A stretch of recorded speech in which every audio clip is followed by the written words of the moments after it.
Alright guys, this is Sunday. My name is Vadim, if you didn't know yet. Let's look at some index charts here. So last week we were looking at USD, and so we got the breakout. It actually went exactly to the height of that A, and this is just a coincidence. I didn't have a level here or anything like that. And then we pull back to the trend line, B, pretty much exactly. And then we're bouncing up. So basically we're following this BC pattern here. And I'm going to continue watching that, and we might get some kind of retest or just go straight up as expected. So I'm going to write down USD up. All right, simple stuff here. Let's look at what is this? Euro. Let's look at euros. All right, so on euro,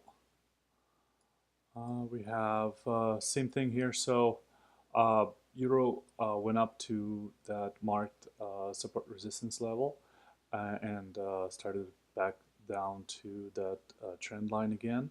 And you can see that that green line that I drew a few weeks ago, we're still there, and we came right up to it. So I'm still expecting it to do this. I'm still bearish on euro, and I'm still short euro USD. So I'm gonna write down euro down. Okay.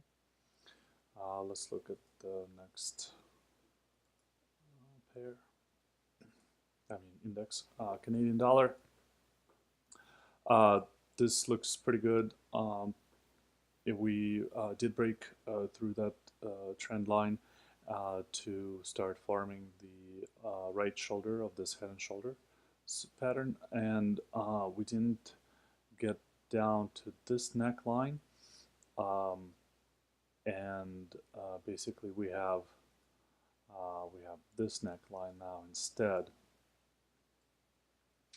which is okay.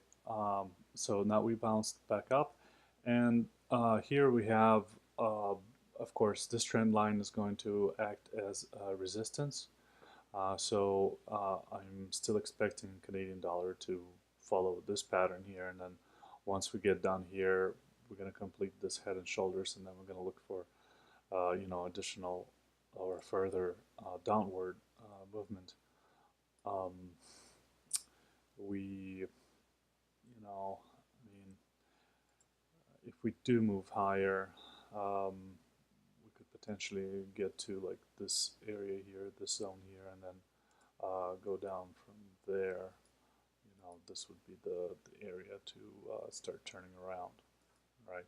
So right now I am kind of neutral on Canada because we're kind of in the middle of this range, and uh, I am more bearish on it than bullish, but I'm just going to leave it be. I got a few Canadian um, trades on longs right now, so I'm just going to trail them and see what happens. So I'm not going to worry about Canadian dollar this week too much. Let's look at the British pound. So British pound is doing exactly what we thought it was going to do from last week.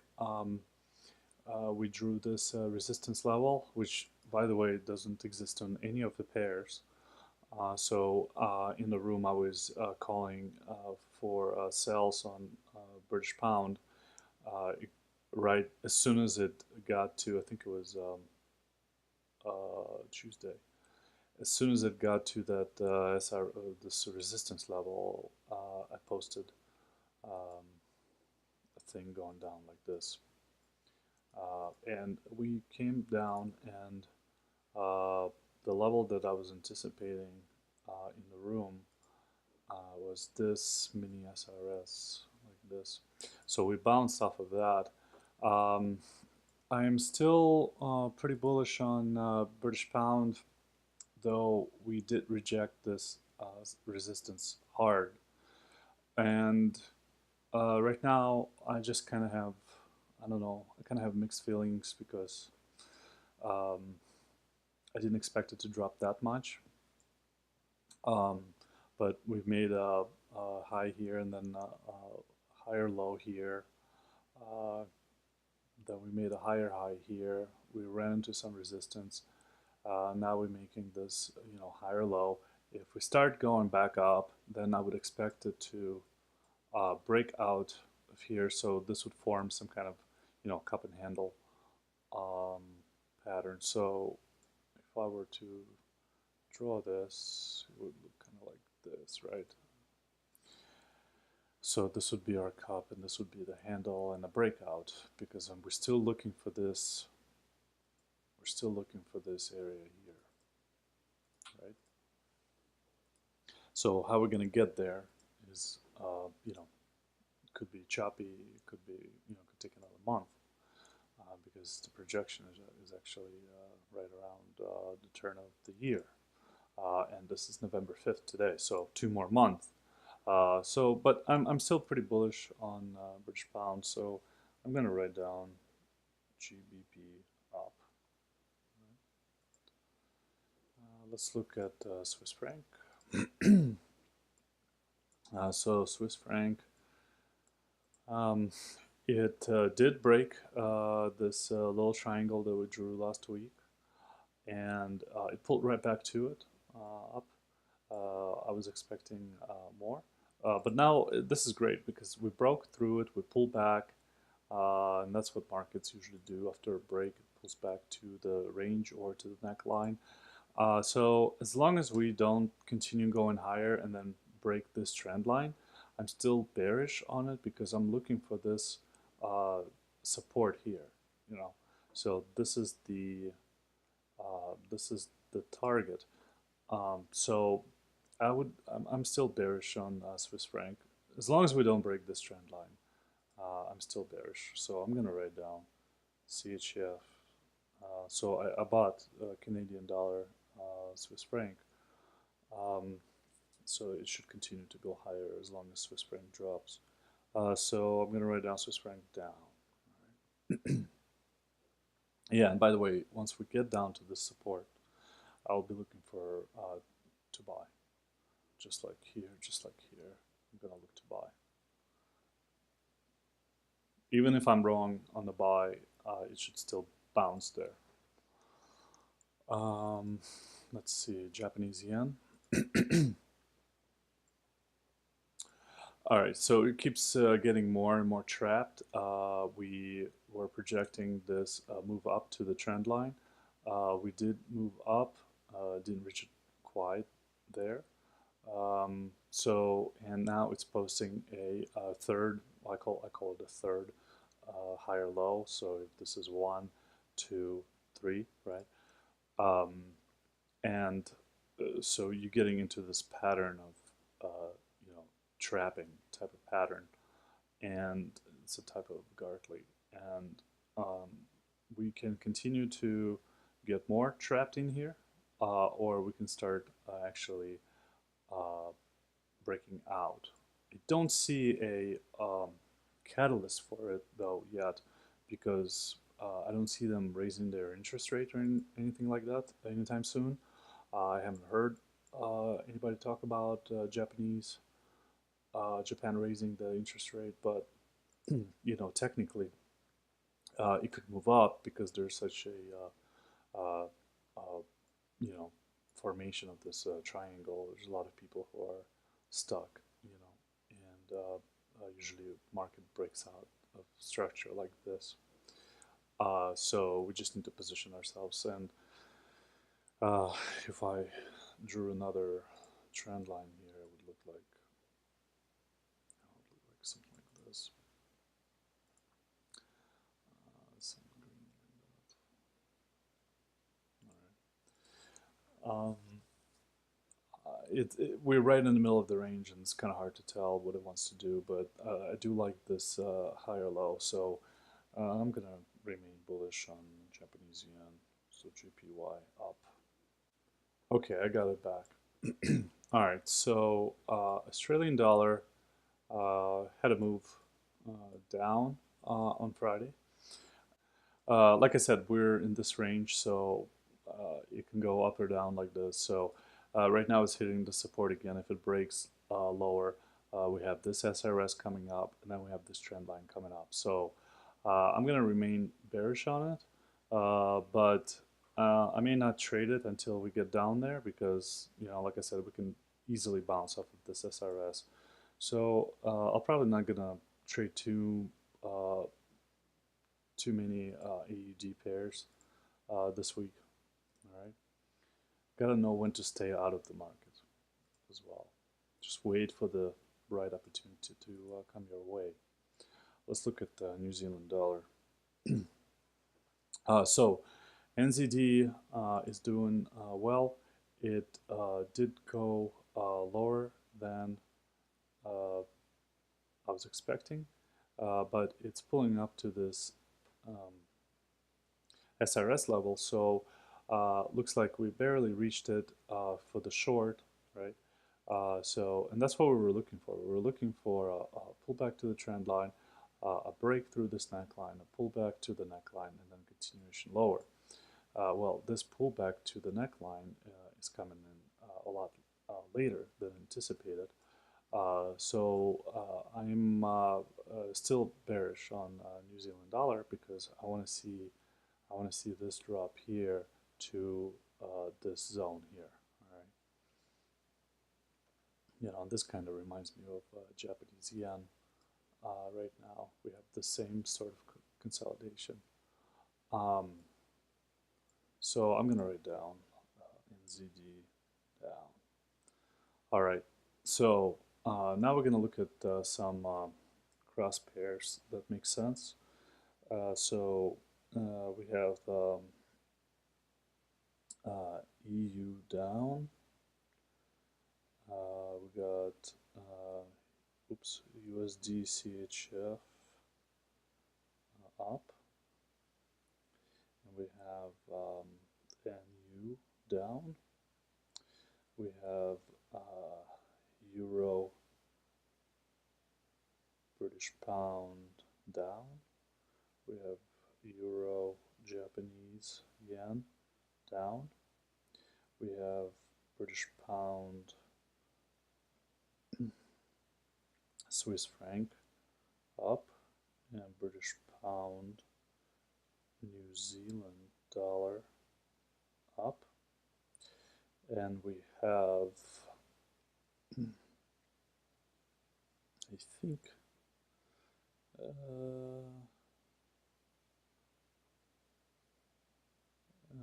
NZD, JPY down.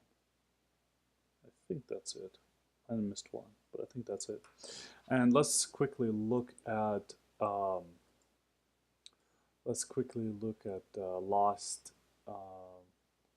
last week's trades. What we were looking at last week.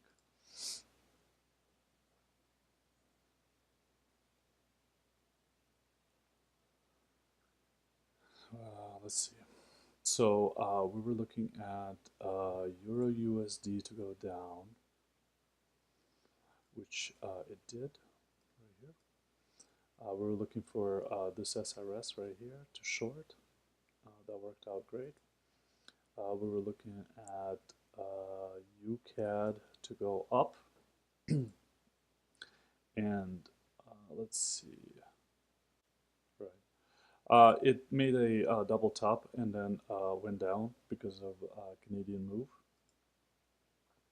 And we didn't reach that SRS right there that I was looking for too short.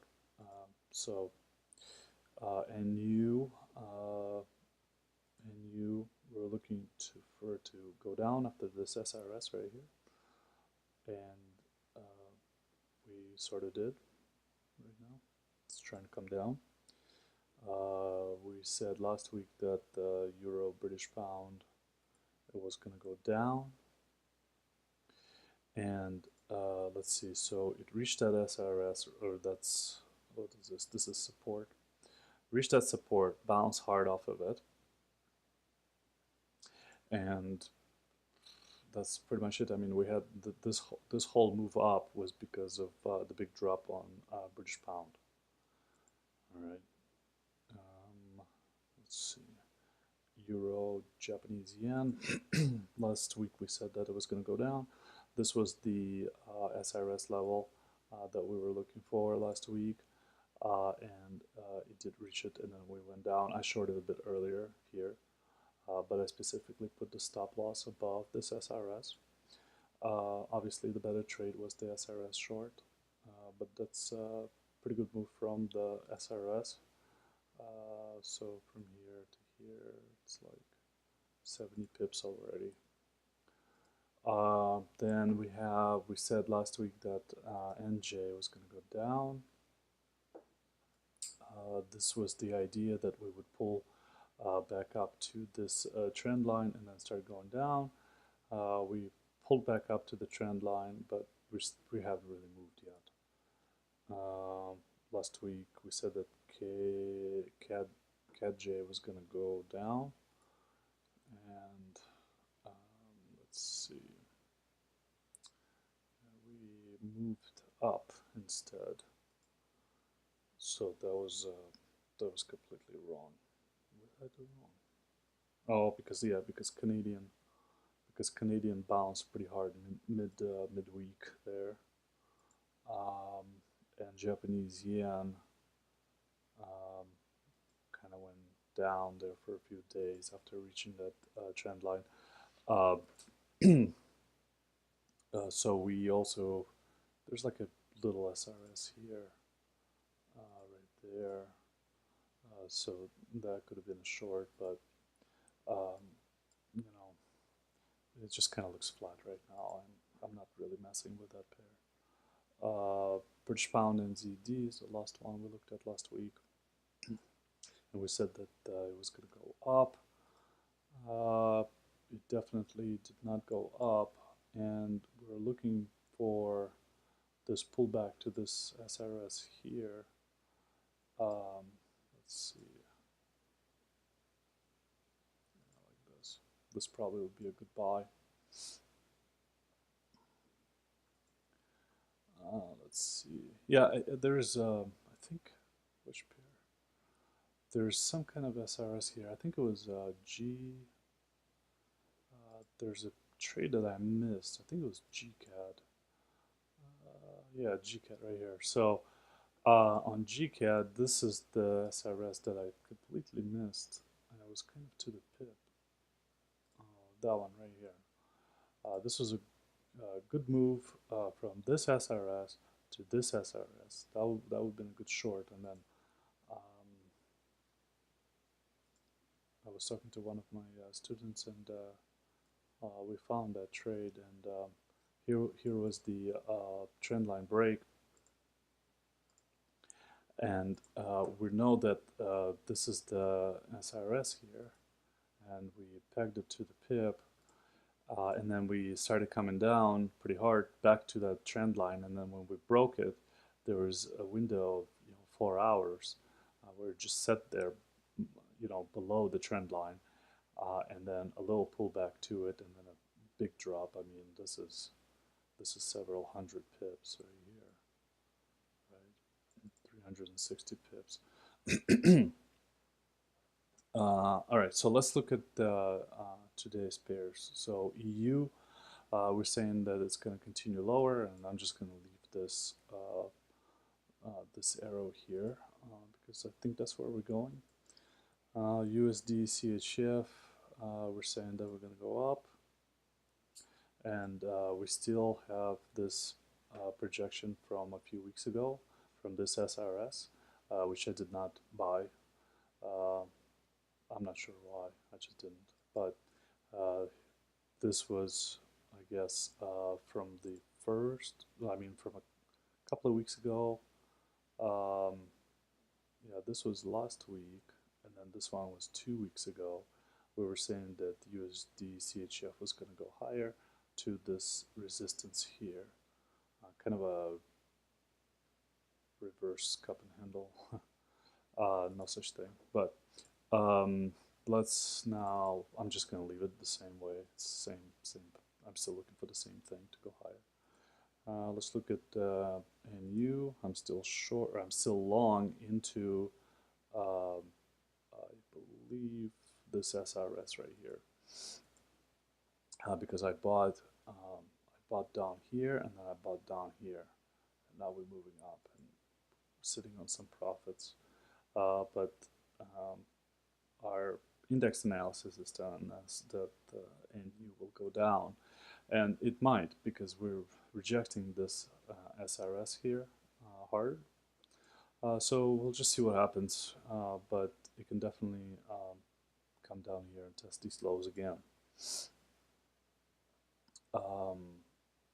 Euro, British pound, we're saying that it's going to go down, and it already started going down. So I would leave this arrow here because it's the same prognosis. Nothing changed down forecast. Euro, Japanese yen, same thing. We're already bouncing off of that SRS. I'm just going to leave this arrow down here. Still a down prognosis. British pound, Swiss franc up. I would look at some kind of entry. Either that trend line. There's this SRS here that I missed, but we came down into it so hard that it could break through it more. So let me put a trend line here like this. Yeah, it's kind of a tricky situation here. I'm not really sure what I'm going to do with it yet, but we're projecting it to go higher, probably to test these highs, and that's still a couple hundred pips to here. So I'm just going to leave it there, see if I can find a good entry this week. GN, we're looking for it to go up. We need to not neglect this SRS level right here. All right, and we're also looking for potential entry here to test the highs. I mean, not that far away. Yeah, like that. Probably to test this high right here. And that's like 300 pips, I think, away. Oh no, that's 600 pips away. Yeah, GN moves. I mean, that's the highest ranging pair in terms of pips is GN. Now, let's see. And the last pair we got is NJ going down. This already looks pretty good, and we have the. Did I already look at it? Yeah, NJ was on last week as well, and it's on this week for it to go down. So I'm gonna look to, you have this little thing that we already broke actually, like this, like that. So we already broke that, and you can expect some kind of pullback to it, and then we're gonna go lower to like here, maybe a little bounce, and then NJ, yeah, probably test these lows here like that. Yeah, that wouldn't surprise me if we did that. So I'll look for an entry on NJ this week, see if we can get in and ride it all the way down. So that's it. That's all I have for you today. Easy analysis using indexes. Of course, I go through all the pairs, all 28 of them, every day after the market closes, and then I look for new entries. I confirm with the indexes on most of the trades. Sometimes I don't. Sometimes it just looks good to me. I get in. Um, but that's basically the analysis, and this is what I go through every week and every day. Well, index analysis I only do once a week, but the individual pairs that I go through, you know, I look at them every day. Pretty simple stuff. All right, guys, thank you.